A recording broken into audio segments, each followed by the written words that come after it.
สวัสดีค่ะวันนี้นะคะอยู่หลังบ้านค่ะวันนี้นะคะอยากจะมาปลูกดอกไม้ให้แม่ต่อนะคะที่สวนเกาะกลางค่ะวันนี้จะได้ย้ายมาอีกฝั่งหนึ่งแล้วนะคะคือฝั่งนี้ค่ะตรงนี้เราเตรียมดินไว้แล้วนะคะแล้วก็เตรียมต้นไม้ไว้แล้วค่ะงั้นเดี๋ยวไปปลูกด้วยกันเลยนะคะ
โอเคค่ะตอนนี้ถุงใหญ่เสร็จแล้วนะคะจะมีตรงนี้นะคะ6ต้นค่ะ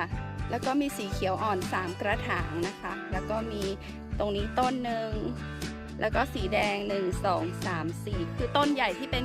ถุงใหญ่เสร็จแล้วนะคะตอนนี้จะเหลือถุงเล็กค่ะเพราะว่าเราซื้อมาหลายวันแล้วนะคะแล้วก็ไปวางในแดดค่ะโดนแดดแล้วก็ไหม้นิดนึงนะคะต้องรีบเอาลงดินนะคะเดี๋ยวเราจะปลูกตรงนี้ให้เสร็จก่อนนะคะแล้วเดี๋ยวพาเดินดูค่ะ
นี่ค่ะต้นหนวดปลาดุกนะคะก็ปลูกได้ครึ่งเดียวอยู่ค่ะ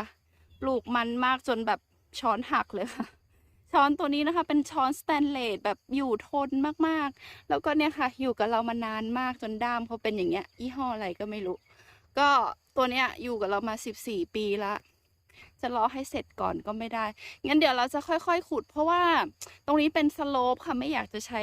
ช้อนตัวใหญ่ขุดค่ะก็เดี๋ยวจะค่อยๆใช้ช้อนหักเนี่ยขุดแล้วก็ทำให้มันเสร็จไปเหลืออีกครึ่งหนึ่ง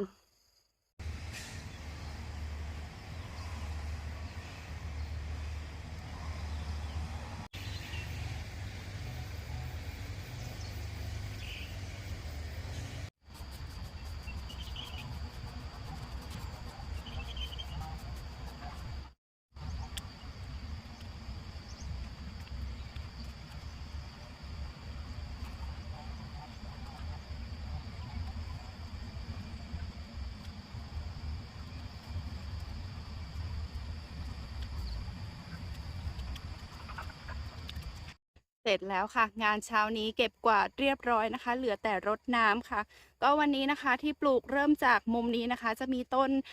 แพรทองนะคะ3 ต้นนี้ก็ซื้อมาพร้อมกับล็อตแรกที่เราปลูกไปแล้วนะคะ ก็เริ่มจะ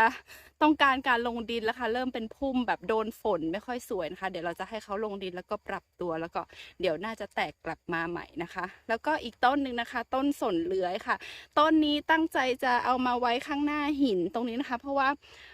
ไม่อยากจะบังหินเกินไปแล้วคิดว่าสนเลื้อยเนี่ยถ้าอยู่ไปนานๆเนี่ยคือเขาจะคลุมได้หมดนะคะเหมือนหน้าบ้านนะคะ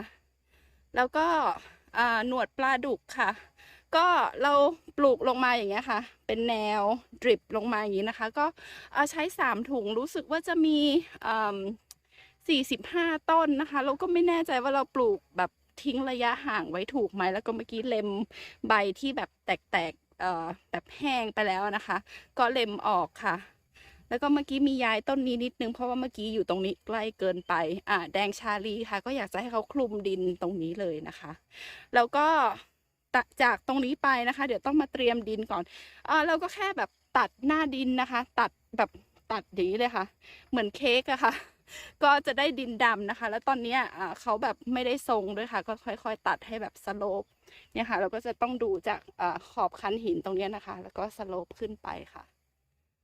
แล้วก็มีฝั่งนี้นิดหน่อยนะคะ6 ต้นค่ะชื่อต้นเศรษฐีเรือนนอกนะคะต้นนี้จะให้ดอกสีขาวนิดนึงเขาเป็นไม้ชอบแบบรำไรนะคะเราก็เลยเอาปลูกไว้ตรงนี้ค่ะเพราะว่าเขาจะได้ร่มจากต้นสนเนี่ยนะคะกับต้นลิ้นกระบือนะคะก็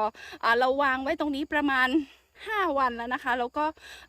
ใบเขาไม่ได้ไหม้ไม่ได้ร้อนเกินนะคะเพราะว่า5 วันที่ผ่านมาเนี่ยมันก็ยังจะมีช่วงที่แดดจัดเหมือนกันค่ะก็คิดว่าตรงนี้น่าจะโอเคค่ะดูเป็นระเบียบด้วยค่ะแล้วก็แบบสมมุติเดินมาตรงเนี้ยก็จะมาเชื่อมต่อกับโซนนี้ที่ปลูกไปแล้วนะคะมองจากด้านบนก็จะประมาณนี้ค่ะแล้วก็อยากจะให้ต้นหนวดปลาดุกเนี่ยนะคะคลุมให้หมดเลยนะคะเพราะตรงนี้เป็นสโลปที่แบบชันที่สุดนะคะก็เลยเลือกต้นไม้ต้นเล็กๆเตี้ยๆหน่อยนะคะเขาจะได้แน่นนิดนึงนะคะแล้วก็ด้านบนนี้นะคะเริ่มล้างหินแล้วก็เอามาโรยแล้วค่ะพวกนี้เป็นหินที่เราเก็บได้ตามในบ้านด้วยนะคะแล้วก็ย้ายมาด้วยจากบ้านเก่าค่ะแล้วก็ตรงนี้ก็เริ่มแบบกลบดินเข้ามาแล้วนะคะเมื่อกี้ตรงนี้ยังไม่ได้ทำต่อเลยค่ะก็เดี๋ยวต้องแบบมาตัดดินดีๆแล้วก็ทำต่อไปเพราะว่าหินยังไม่พร้อมเลยค่ะฝั่งนี้ยังไม่มีหินทำได้แต่ฝั่งนี้อยู่สำหรับวิดีโอนี้ก็มีเท่านี้นะคะได้เหงื่อแต่เช้าเลยค่ะก็ยังมีดอกไม้ที่ต้องปลูกต่ออยู่นะคะก็เดี๋ยวยังไงมาปลูกด้วยกันนะคะก็เช้านี้นะคะก็มีเท่านี้ค่ะไว้เจอกันใหม่วิดีโอหน้าค่ะสวัสดีค่ะ